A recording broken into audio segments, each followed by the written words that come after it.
Hello, everyone, and welcome back to The Final Stab, Episode 6. What is up, everyone? I'm so happy to be back right now. I'm so sorry I was gone all summer, I know. I got a little busy, but the Halloween season's coming up, and damn well I cannot keep my mouth shut because there's so many things to talk about. This is going to be a very special episode of The Final Stab because I just smoked a very substantial amount of marijuana, so this is going to be really fun. So where should we start? I have like notes. I usually take notes when I do this shit, so I have some notes. So, life update. I was just fucking busy, y'all. I was so busy. I never had the time to actually want to film a video. I had a new short film that's still in the works, and I'm gonna wait to talk about the Beast Inside towards the end of the video because I don't know. I just rather talk about it towards the end. And yeah, I was just really busy. Don't want to get too into it, but I'm fucking happy to finally be back. So this is big, and let's talk about why I wanted to name this episode The Grimace Shake, because that shit was fucking funny. That was the highlight of the summer by far. And that shit was a TikTok trend, and I don't even fucking like TikTok. I really don't want to get TikTok. There's times where it is on the back of my mind where I'm like, fuck, I really should probably make a TikTok or something since that shit's so popular, just to get more viewers and stuff, you get it. Anywho, where should we start? Oh yeah, so that's why I'm calling this episode The Grimace Shake. That shit was so funny. Like I said, I'll give that to TikTok. It was a really funny ass trend. I watched so many. I like the ones that were simple, just people on their phones filming random them them acting like they were crazy with the grimace shake in their mouth and stuff. I liked that stuff, and then I saw people putting whole ass productions and shit into those videos, and I don't know, it was fucking funny. I remember the younger version of Beau from Beau is Afraid, that actor, he did it, and that one was really funny. And I've seen so many, but that was by far just the highlight of the fucking summer. That shit was so funny. I don't know what's gonna top that. That was a really fun trend that I actually enjoyed. And also, why not call this the Grimace Shake? It's funny. I'm feeling a little funny. I'm a little lit, but I can still hold a conversation.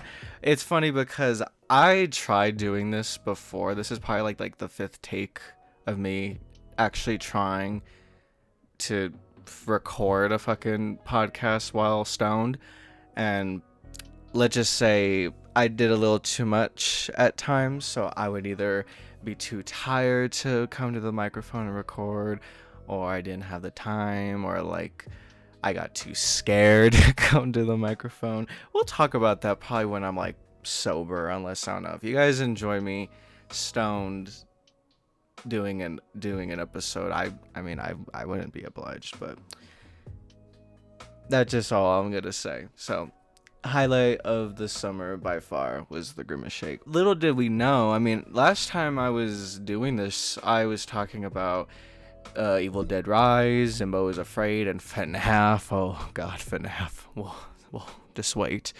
But anywho, the next thing I know, there's all these fucking writer strikes and actor strikes, which is absolutely understandable. If you don't know what's going on, even though I'm sure a lot of people do at this point, if you don't know what's going on, do your research. Obviously, writers and actors deserve to get paid, and that's all I'm gonna say on that, because it's been crazy.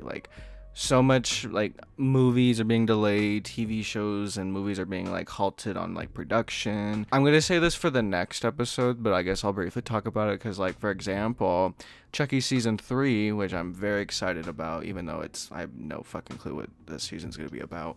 Anywho, that production got shut down or whatever. There was rumors online that they only filmed half the season, and then they announced that it's coming out finally. So I'm okay, cool, but how are you gonna do that?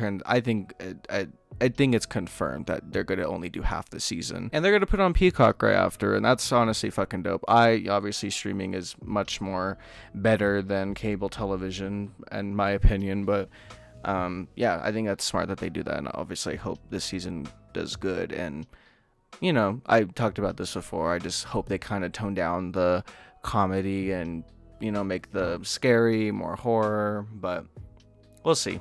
We'll see. Honestly, I understand why they've turned Chucky almost like into a cartoon. He's kind of having like the Freddy Krueger effect right now. When if as horror fans should know, Freddy Krueger, was basically a cartoon by like what, fourth, fifth, definitely sixth movie, and that's kind of what Chucky's going through. But at the end of the day, it's because that's what makes the money, guys. That's just good marketing, and that's what we know Chucky as, is like a funny doll. And even though Chucky's always been funny, even before Child's Play 2, even in Child's Play 1, Chucky was funny. But oh well, that's a conversation for another time. And oh boy, Lord have mercy, do I want to do with Chucky fans? But anywho, writer strikes, that was pretty fucking, these actors and writer strikes, that was lame, and obviously we wish it didn't happen, but they had to happen. And I'm absolutely for what's going on right now, even though I can only imagine Hollywood just probably shitting bricks right now with having to delay more movies. And obviously I think it's fair to say the more movie delays happen, the less interested people become. I think the DC movies right now can definitely relate, but Christ almighty. But let's get into like something really cool and really exciting. I was so excited to finally see the trailer for Saw X. That's right, baby. Saw's in the damn double digits. Saw 10. They've made 10, and it's been almost 20 years, which is wild. This is exciting because personally, I'll just go down to when they started bringing Saw back in Christ 2017, felt like yesterday. But yeah, when Jigsaw got announced, I was very excited about it. I liked Jigsaw, didn't love it. There were some inconsistencies and some very bizarre, additions to like the lore and stuff that I didn't like completely fuck with. I liked Jigsaw for what it was, and I really liked Spiral. I honestly really I think it's top 3 best, one of the best Saw movies, because I like when franchises take risks, especially when they're already in like the 8th, 9th entry, and it was the 9th movie. And the fact that Chris Rock and Sam Jackson were going to be in a Saw movie, I feel like people still haven't appreciated or just understand how wild that is. That's like some multiverse shit you hear about, like Sam Jackson and Chris Rock are in a Saw movie while Chris Pratt is voicing fucking Mario. So it was wild. It was wild when that was coming out, and they got Darren Lynn Bousman back, and he made one of the best Saw sequels, and that was a big deal. I liked it for what it was, even though obviously I think people should know by now. If not, somewhat spoiler, not as much, but minor spoiler. Jigsaw's not in it. It's a completely new story about a copycat. The Billy puppet isn't in it, which I didn't mind, even though there was recently a picture with Sam Jackson with the Billy puppet, and I'm like, I want to see that footage.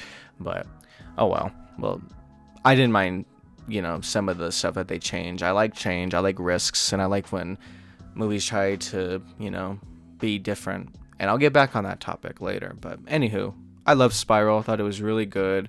But then they announced Saw X, and it seemed like they were also going to restart again because people bitched and they didn't like it. And I'm just going to say this before I really dive in. I'm just going to say this, I love the Saw franchise. Grew up with the Saw franchise. I'm so glad it's still going. I think we already know it's not going to get good reviews. The Saw movies never got good reviews, though. Like, I think Spiral probably has like a 20%. I'm sure Jigsaw has like a 30%. I don't know. I'm just gonna guess this is probably gonna get like a like 35-40% Rotten Tomatoes. Like, I already hear like the critics, and they're always like, I don't like horror movies, so here's my review on horror movies, and it's just like, fuck off. So I already know I think I'm gonna have a great time, because that trailer, that Saw. I forgot to mention that this is from the director of Saw 6, and Saw 6 is for some reason really fucking good. It's definitely also like it's at least like top 3, top 5 at least. But yeah, Saw 6 is really good and had no right to be that good, but it was really good. And also the director of Saw 7, and Saw 7 was not good. Definitely by far the worst in the franchise. But anyways, so still, like, we were getting the director of Saw 6, the writers of Spiral and Jigsaw, which I enjoyed the new writers as well. I think they understand the franchise, they really know it, especially after seeing this trailer, because holy shit, that is Saw. That is definition Saw. They somehow made this new Saw movie, and it looks like they filmed it back in 2006. How? Well, I guess I know how, but still, it's like it's insane. It's very nostalgic, and I know people bitch about nostalgia now, especially with all these legacy sequels, but I don't give a fuck. That trailer was so fucking good, and Amanda's back. Shawnee Smith. It's about time. You know, it's really funny because I love how Amanda has such a cult following. I say just as big as John Kramer's, but she's a horrible person. Granted, we know why she is the way she is, because she's like a drug addict and stuff, but she's a horrible person, especially in Saw 3.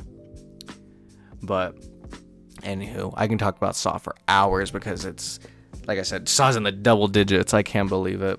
And they also gave Amanda a horrible wig in beautiful Saw fashion. I love it. No, I think this is gonna be good. This is probably gonna be like a very, like, it looks kind of emotional. And what a way to kick off, you know, the horror of it all, the Halloween season of horror movies. Oh, can't wait. Always a great time. Granted, I guess we can also really give credit to The Nun 2, which I'm gonna go see soon. Don't really know how I feel about it, but we'll see. We'll see how it goes. Saw X. Cannot fucking wait. Absolutely cannot fucking wait. That's the thing too. Obviously, while I was gone all summer, I was able to see a bunch of movies, thankfully. And I want to talk about Talk to Me.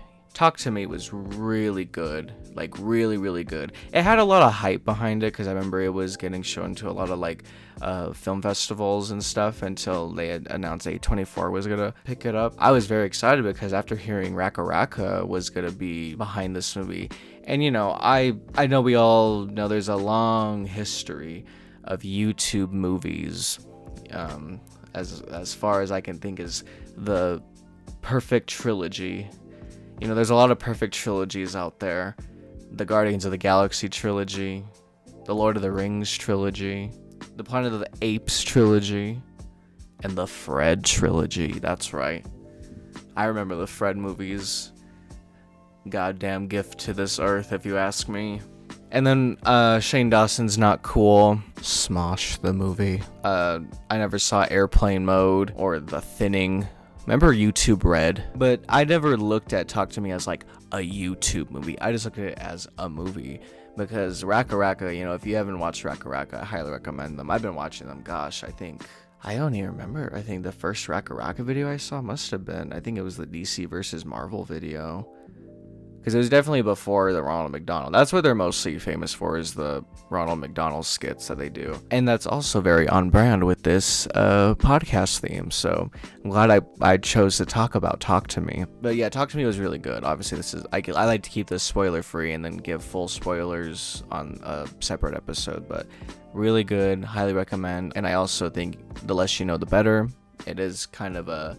If you're into like possession type movies, I'm gonna say this a lot, which is funny because I say this like, I think the only movie I remember saying this about was like Malignant, but movies like this is like Goosebumps for adults. And it's funny because I've been doing a lot of like research and like reading and watching interviews with Raka Raka when they were doing the Talk to Me press. And they said that when they were kids, they were really inspired by R.L. Stine, which I love because obviously Goosebumps fans represent. Fucking love Goosebumps. That's how I always think of movies like Malignant or Talk to Me, is Goosebumps for adults. That you might hear me say that a lot when I compliment a movie, because it is a compliment. And yeah, Talk to Me is really good. It did have a lot of like too much hype, I will admit. Like I was seeing like crazy reviews saying like it lives up to like Hereditary hype, and I wouldn't say that, but it was definitely like up there, you know. Like I'd say like Hereditary's S tier and Talk to Me was A tier. So, and they also greenlit a sequel, at least I think, because it's kind of weird. I thought this was like a Pearl situation. I had read that it was gonna be like they already filmed a sequel, and it's gonna be like on the Unfriended movies, but then maybe they're gonna expand on it and make it more of a feature-length film. Not sure. And they're calling it Talk to Me. Two, the letter two. That's fucking genius. Huge props to Raka Raka. Insidious, The Red Door. That's right. Chapter 5. 13 years later, we are on the 5th chapter of Insidious. Now, I want to do a whole episode of me just talking about the whole Insidious franchise. I want to do that with every franchise, but that was one of my plans before things got halted this summer and I couldn't do any videos and such. But that was one of my plans, and it still is a plan to talk about the Insidious franchise. That was an interesting chapter, The Red Door. Before I get into it, I just want to, briefly talk about how I know about this franchise and when I discovered this franchise and why I love this franchise. Let's go back to 2010. And I remember my mom, she rented this movie. No, she didn't even rent. I remember, no, she bought Insidious on DVD. And I remember not even knowing what it was about, Back then, God, I remember before I even knew you can watch trailers on YouTube, back in early 2010s, I was on the internet, but I remember finding out when Scream 4 was coming out from a fucking TV spot, from a commercial, and I remember being like, really freaked the fuck out, all excited. And then I had never heard of Insidious. That was mostly how I heard about movies, because I didn't really go to the movies a lot at a certain point when I was a kid. So I remember I'd always see movie trailers on the TV, then listen on YouTube before that became popular. Yeah, my mom, she had bought the Insidious movie. And I was like, okay, we're going to watch this scary movie. Nothing that's not normal. I can give some brief lore on me. When I grew up, mostly my family loved horror movies, so it wasn't taboo or anything. So I just remember me, my sisters, my mom, and we're watching this Insidious movie. And here we are 13 years later, and that movie still terrifies me. And I'm a grown-ass adult. Yeah. So, fell in love with Insidious. I remember when Insidious 2 came out finally. I was too scared to see it still, so I remember I had to wait till my sisters came back from the theaters to tell me how it was. And then by the time the third one came out, I was already a teenager, so I was ready to, go to the movies with my friends and stuff. And I remember loving Insidious Chapter 3. And then 4 I thought was okay. I remember I like it, and when if I was to binge the franchise, I'd watch it. And I thought 4 was fine. It wasn't necessarily in the direction I wanted the franchise to go. I'm fine with one prequel, but then I thought, another prequel? Are they really milking this cow? Obviously, we love Lin Shaye. Obviously, Lin Shaye is an amazing addition to that franchise and just to horror in general. I love that woman. She's incredible. It was cool to dive into the character at least, but I had always thought, okay, we got 2 prequels now. We keep hyping up the lipstick demon. Can we please get back to the Lamberts? I think it'd be really cool to see a grown-up Dalton and to just, see what's going on. We never got a real ending with the lipstick demon. So I was like, let's have a movie, because what I liked about Insidious Chapter 2 was it was all about the Bride in Black. It was all about the demon that would hunt Josh. That's what I wanted for the lipstick demon. I had always imagined, because we can only just come up with shit in our head. It's like the goddamn FNAF games. But I remember, and this is still what I think. I'm assuming, in the Insidious franchise, if you're a bad person, a serial killer or something, you become this demon that's trapped in the further. Because that's how it was in Insidious Chapter 2. As these demons were human at a certain point, then they died and became demons in the further. So I had always imagined the lipstick demon must have been from a very old times, maybe he was a serial killer who a serial killer who either worked in a circus or in a puppet or was a puppet maker or something, because he's this scary child killer demon guy that's always scared the flying fuck out of me. When I was a kid, and like I said, when I saw the first Insidious, it scared me shitless. To this day, I cried. I'll admit that. I fucking cried after I saw Insidious. It was horrifying, and I was just so young. I was like, oh god, I'm gonna have fucking nightmares. And that scene, which I think is definitely top 3 best horror jump scares of all time, that scene of seeing what the lipstick demon looks like till this day haunts me. It haunts me. But that's the beauty of being a horror fan, is you tend to find things that scare you. You kind of find a way to love it. And so I love it. And that's why he's like one of my favorite horror villains ever. I think he's definitely one of the scariest horror villains out there. And yet he's so underrated. Blumhouse had like this event during quarantine, and they were talking about, you know, new movies to come. It was really cool. It was like Comic-Con, but for like horror fans, and it was online. I really wish they could do that again, but they haven't. I don't think they've done it since. But it was really cool. I remember when they like showed like a special look at Halloween Kills. We got announcements for horror movies like The Exorcist, and then they said Insidious Chapter 5, and they had Patrick Wilson there, and they said he was gonna direct it. I was like, okay, that's fucking cool. Obviously, Patrick Wilson sure is no stranger to these paranormal movies, and I thought that was actually really neat to find out that he was going to be not only starring but directing. Like, he's coming back and he's directing. Like, you'd imagine from those Conjuring movies, he had to pick up something from, you know, learning from James Wan and the rest of the gang. I definitely was so excited to hear about this, and to hear that Dalton was coming back. It was going to be about a grown-up Dalton, and then something, you know, regains their memory to go back to the further. I was like, this is literally what I wanted. This was literally, I thought, was the best next chapter for the Insidious franchise. And I remember when they started filming, they were calling it like Fear the Dark or something. I was like, that's cool. I remember some people were calling it The Dark Realm, but then they called it The Red Door. That was the final title. I was like, no fucking way.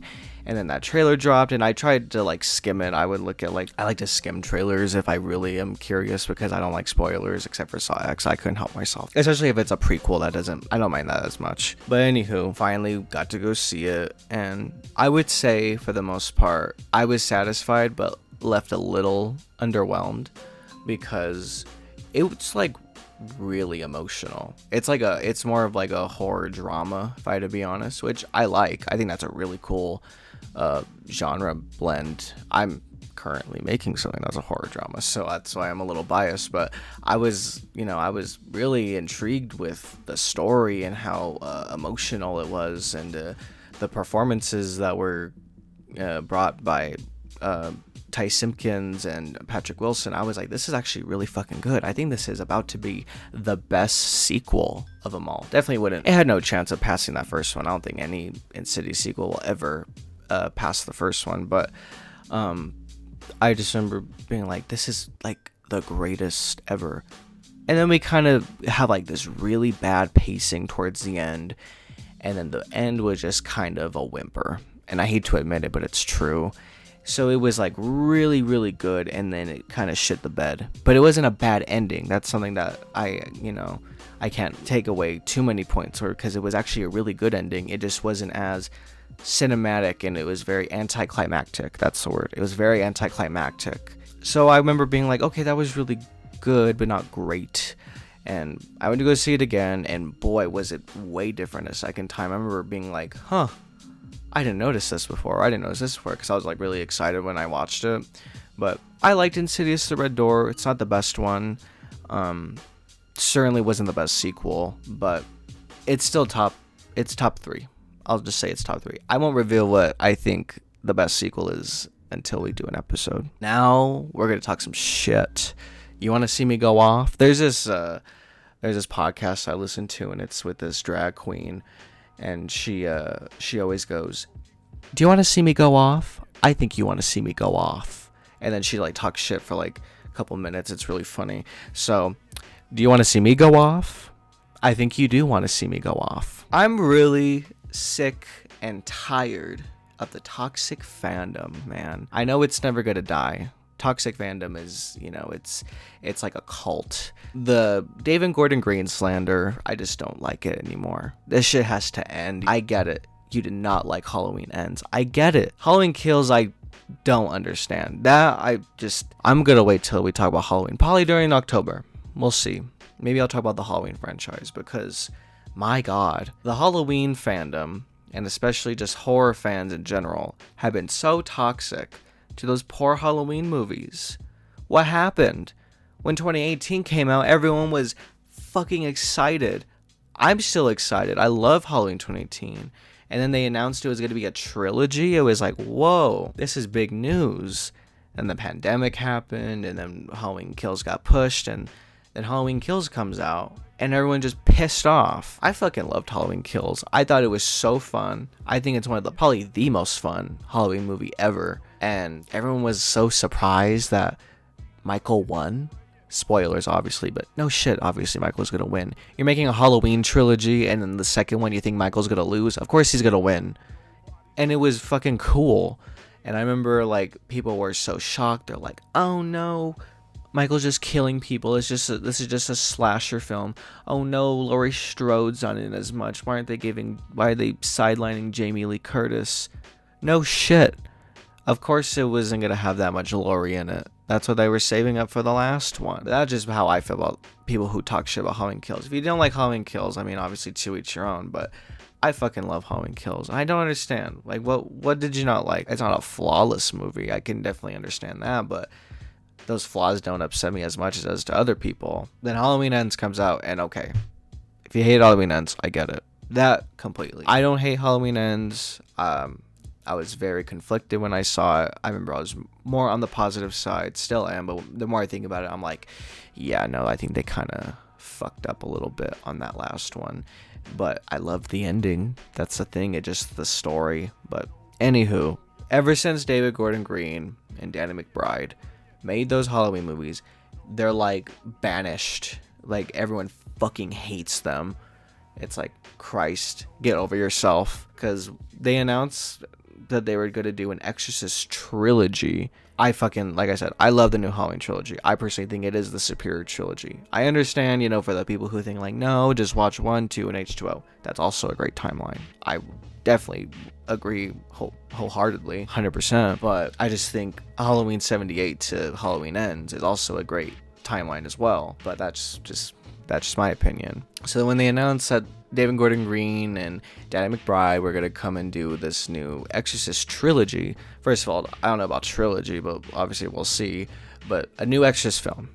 No, don't get me wrong. The Exorcist should have never had a sequel. It should have never been a franchise. Granted, there was a sequel to the book as well, as some of you may not know. And that was adapted in one of the sequels. Exorcist 3. Fucking great movie. I also agree that The Exorcist is very important. It's as important as like fucking Gone with the Wind. It's that and Jaws. Those are just movies you can never remake. Never. You just can't. That's also really funny. Now that I mention that, it's funny how we've had movies like possession movies, which I personally would say started with The Exorcist. Then we got killer shark movies that started with Jaws. Then we got Jurassic Park that started with dinosaur movies. Isn't it wild that we've never had another like dinosaur movie, like a big dinosaur movie, than Jurassic Park? I feel like we can never top that. We can't have another dinosaur movie that's not a Jurassic Park movie, right? Because there have been countless possession movies that have completely been inspired by The Exorcist. Countless killer shark movies. My God, are you kidding? Maybe because it's a creature feature, but so is Jurassic Park. I'm just saying. I'm sure there are dinosaur movies out there. It's like interesting that we never had like a big one, like a successful one. It's always just been Jurassic Park, and I don't know if we ever will. But the reason why I bring that up is because the Exorcist Believer trailer just dropped, and I was really excited. Like I said, Exorcist should have never had a trilogy. Obviously, the first one is a masterpiece.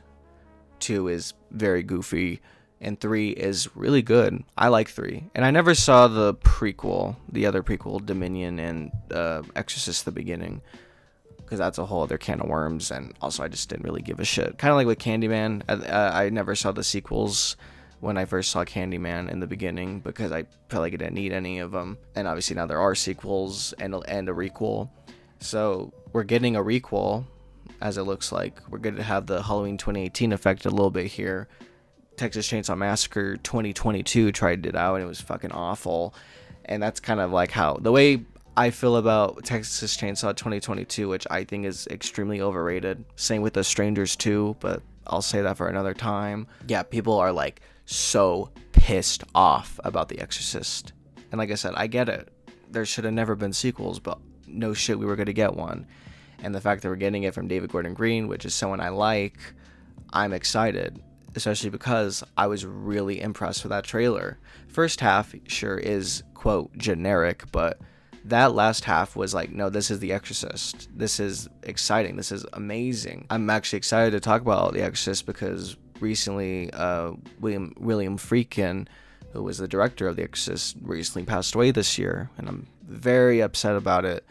And I'm aware of, you know, how he felt about the Exorcist franchise once they made sequels, so I knew, obviously, I don't believe he's gonna have any involvement. I wonder if they will do like a little memoriam, or you know what I mean, like for Billy at the end of the movie, but we'll see, because I knew this wasn't exactly gonna be like Halloween 2018, because when Halloween 2018 came out, God, that was, what a time. I can't wait to talk about that when I talk about the franchise. But to sum it up, when David Gordon Green and Jason Blum were going to make 2018, they went to John Carpenter and said, we are not making this movie unless you are involved. And here we are. So I'm assuming they maybe tried to get William Friedkin's opinion. I kind of doubt it, though. The fact that William Peter Blatty, let's not forget, Exorcist is also a book that I need to read. I'll admit I've never read it, and I want to, and the sequel. But as we know, Exorcist is a book written by William Peter Blatty, and he also has passed away. It's been a while now. So obviously this was going to be a little different because the people behind this franchise, the creators that came before him, are no longer here. Sort of like with Scream. Obviously this is just going to be off of fans, because that's something I can at least give to David Gordon Green, is that he is a fan. You know, I felt the love of the Halloween franchise, not even just the first one, the franchise, watching that Halloween trilogy. So now with this Exorcist trilogy, I just would imagine he's a fan, and that trailer showed it. I was terrified. I couldn't believe it. I watched that trailer and I felt so uncomfortable, like how I did when I saw The Exorcist for the first time. And you know, everyone's bitching. They're saying it's terrible because obviously they're still very bitter about Halloween Ends, even though I don't give a shit. I'm absolutely gonna go support this, especially with Ellen Burstyn coming back, which is insane. Not sure if Linda Blair will. There obviously will be references, as there was in that trailer. Do I want to see Linda Blair come back? Yes, I do. It would just be interesting. Not like, she doesn't have to be like possessed or anything, or like you know how it was with Halloween 2018, how Laurie Strode waited 40 years for Michael to come back. I don't think it's going to be like Reagan waited 50 years for Pazuzu to come back. I don't think it's going to be like that, but we'll see.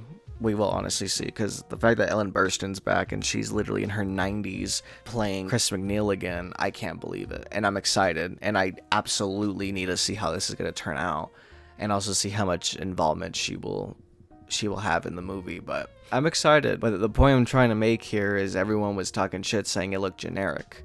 Now, like I said from the beginning, The Exorcist is one of the most important horror films, and just films in general, in cinema history. William Friedkin was on some crazy shit making that movie, and he managed to create a type of fear that made so many of us till this day so uncomfortable, that so many movies, so many horror films, possession films have taken inspiration. I'm you know, obviously this is all assumptions, but you would guess I'm right, that they have taken all this inspiration from The Exorcist, and now possession movies like The Conjuring, I don't know, Exorcism of Emily Rose.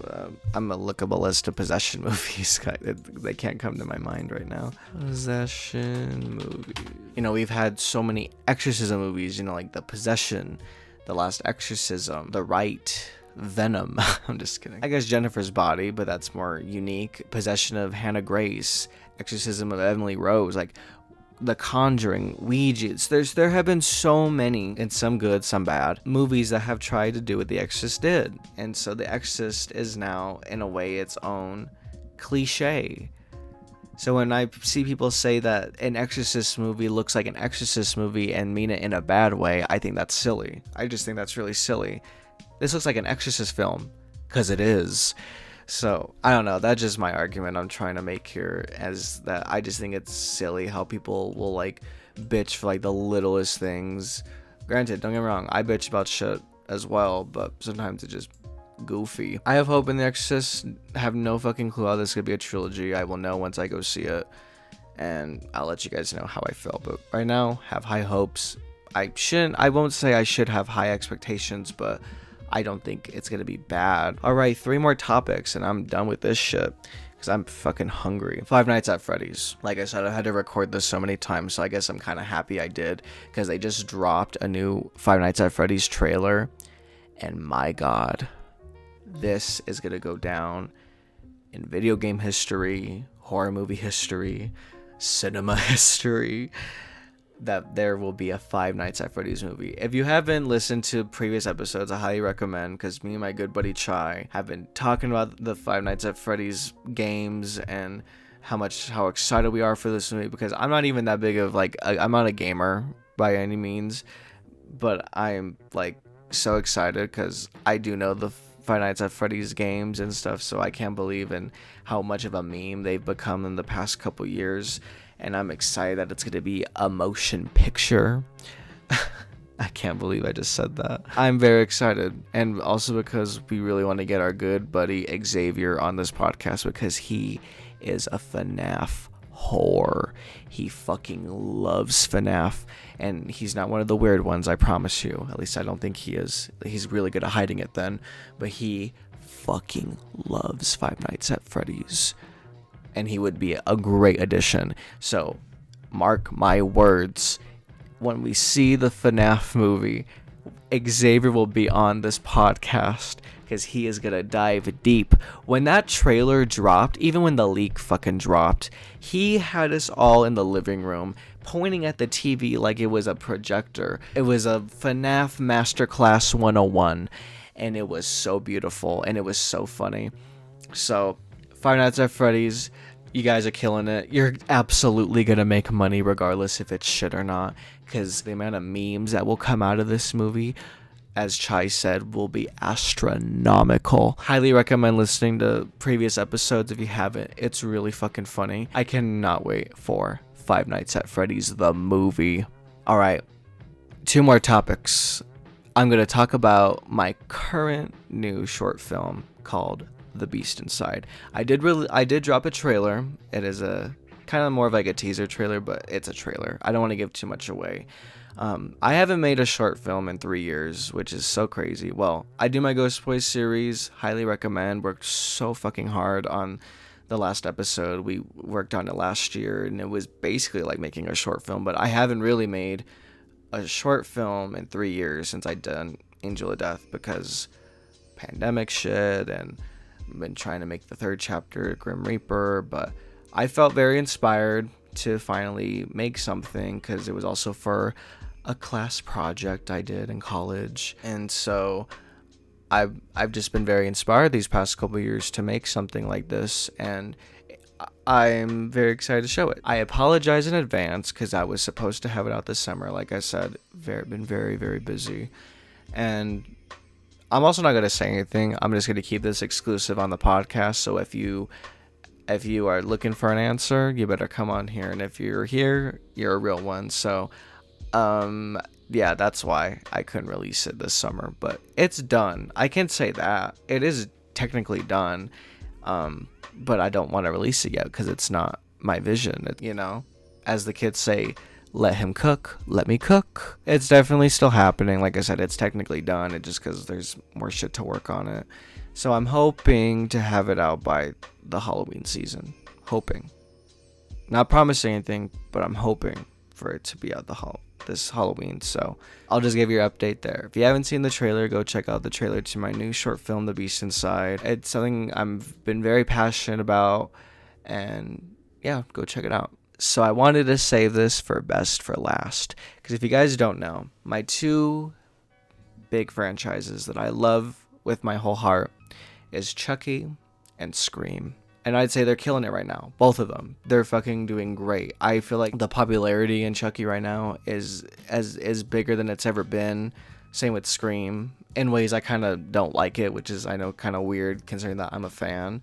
But I kind of miss when there weren't just Scream 5 and 6 fans. I liked when it was fans of the whole franchise. But anywho, I love Scream 5. Scream 6 was awesome. And they just announced Scream 7 is actually happening. But Radio Silence isn't coming back. Let's talk about it. I was a little upset when I heard about it because I'm aware they want to make something with Universal. Apparently it's some monster movie. I was really excited to see what they had next. You know, obviously they did a fine job at 5. They did a great job with 6. And I was ready to see what they were going to do at 7.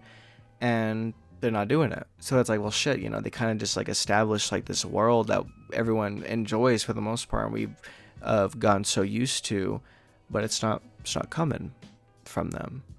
Who do they announce? Christopher Landon. Okay, I can see it. I like Christopher Landon. I wouldn't put him in like my top 3. You know, I thought about this too because, you know, I was like, Jordan Peele, I don't know if Jordan Peele can do one. David Gordon Green is banished, so he definitely wouldn't be able to hop on to Scream 7. Then I thought, James Wan would be really interesting if he made a Scream film. But Christopher Landon definitely has the Screamness in his movies. And obviously he's done whodunits before. I'm not huge on the Happy Death Day movies. I think those movies are okay, very missed opportunity. I think it's such a great premise, and yet they made them PG-13. Even though I honestly would like to rewatch them, because I really liked Freaky. He wrote and directed the best Paranormal Activity sequel, the marked ones, and he also wrote the recent Paranormal Activity, which was not good, but, you know, we have our ups and downs. I think he's got this. Like I said, he definitely has to understand this franchise. And seeing how enthusiastic he is on Twitter also gets my hopes up, because this seems like someone who is really excited to do this. So I'm a little worried to see what they do, though. Obviously, I would like Sydney to come back. I've dived more deep into how I want Scream 7 to go and my theories in a separate video and previous episodes, so definitely go listen to that. But I'm a little worried just because of the whole writer's strike thing going on. I keep been hearing rumors that they're going to start filming soon, and personally, I wouldn't mind waiting. I really wouldn't. I wouldn't mind if it came out in the next 3 years. That's what Scream 3 did. Obviously, with Scream 2, it was a year later, like with Scream 6 to Scream 5, and then it was 3 years. And so it's like perfect, you know? If we wait 3 years and then it'll be the 30th anniversary of the first movie, I think that'd be better timing. But we'll see. We'll see what they got. I'm excited, but we'll see what we got, because we don't know who's writing. If it's the writers of 5 and 6, then I would say I have high hopes, because I think they've done a great job writing these movies. But if it's Christopher Landon, I'm not too sure. I don't know. I do know that Melissa Barrera, who is Samantha in 5 and 6, is also going to be part of that monster movie that Radio Silence is going to do. So it's like, how is she going to do it? And then freaking Jenna Ortega, who is basically like a religion at this point, she's fucking busy. She's like really fucking busy. I feel like they're kind of rushing it a little bit with 7. I get it, you know, you got these bangers, you gotta make money off of it, but I don't mind waiting. And I really don't know who's gonna write Scream 7. But there's only one person who probably could, and it's me. Alright, goodbye, guys. Anyway, time to close this up. Thank you guys so much for listening. If I sound tired and stoned, it's because I am. And hey, you can't tell me shit. I'm an adult, you know. I don't encourage underage people to be under the influence. And if you're listening to this and you're not of age, that's on you. Like Dave Chappelle said, you clicked on my face. So, anywho, you can obviously follow me on Twitter, not X. Fuck off, Elon Musk. You can follow me on Twitter and Instagram at XTheScreamKing.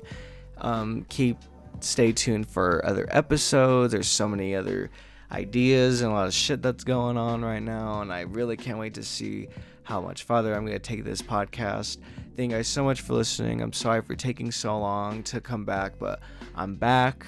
I'm not promising weekly episodes, but they definitely will be coming more often than they were before. I definitely won't have you guys waiting another 3 months. I'm sorry, but definitely like, subscribe, and stay updated on my socials for my new short film, The Beast Inside. See ya. Wouldn't want to be ya. Deuces. Adios.